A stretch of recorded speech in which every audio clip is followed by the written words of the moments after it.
everyone. In this episode, we're going to be making a recipe that comes from my Mima, and my Mima is where I learned how to make most of the traditional recipes that I make. And this one is one that when I originally made it, I never really made any measurements. It was just a scoop, a slop, a spoonful, that kind of thing. We're going to be making homemade slaw.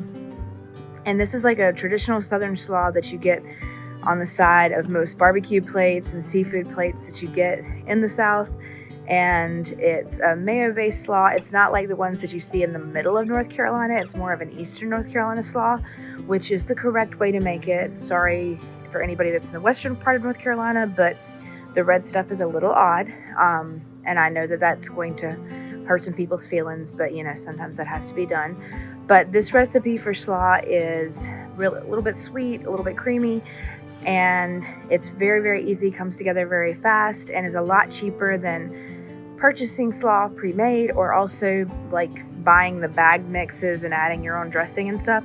It's very, very easy, very, very simple, and so let's get going. Your ingredients are going to be a head of cabbage, 3/4 of a cup of Duke's mayo, and in my house that's the only one we allow, 1/4 cup of sugar. You can use white sugar or raw sugar, and then 1/4 cup of apple cider vinegar. You are going to want to use apple cider and not white vinegar. You can also use an optional 1/2 cup of baby carrots or 2 regular carrots, like just the regular ones that are kind of like sticks, and then salt and pepper. When I originally make this recipe, I don't really measure anything. I kind of do it by feel because that's the way my Mima taught me. So just keep in mind, you might need to adjust things a little bit based on the size of the head of cabbage or things like that. But just generally, these are some good measurements to start out with.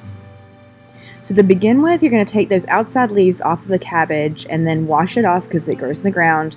And then you're going to quarter that cabbage through that root end and cut that, keep your fingers out of the way, and then cut that core out at an angle, and then you're going to slice it into 3/4 inch pieces and throw it into your food processor. And if you do not have a food processor and have the ability to get one, I highly recommend it. It helps out with so many different processes. But if you don't have one, you can definitely chop these by hand. But you're just going to pulse that food processor until it is finely chopped. And it's going to take a little while. If you have like a regular food chopper or a grater, that'll work fine for this process, but the food processor just makes it a little bit quicker. And if you have one just sitting around in your cabinet, then this is where you would pull it out.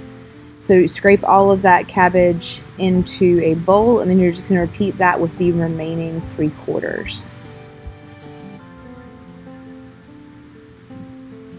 And one thing that I remember is that my dad actually liked to eat the cores of the cabbage because they're kind of crunchy. So after that, you're going to place your carrots into the processor and pulse those. I don't really remember my Mima using carrots, but it's something that a lot of people do enjoy in their slaw. So I added it in for the video, but it's not something that we really used, but just it's an optional step. And scrape those into your mixing bowl as well, and then we're going to pop that food processor out of the way. And I mix the cabbage and carrots before adding in the other ingredients just because it makes it a little bit easier to incorporate and get it to where you can kind of see that it's evenly distributed.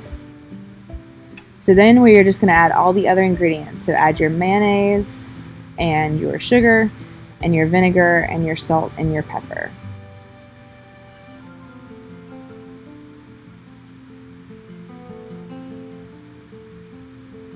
So then you are going to stir this together well until it is just all incorporated and it kind of looks the same and homogeneous. It's a big word, I know. It's a good one though. Homogeneous means it all looks the same and it is all incorporated. So then one of the most important parts about this, and one of the most important parts with all food, is that you are going to taste it and adjust your seasoning.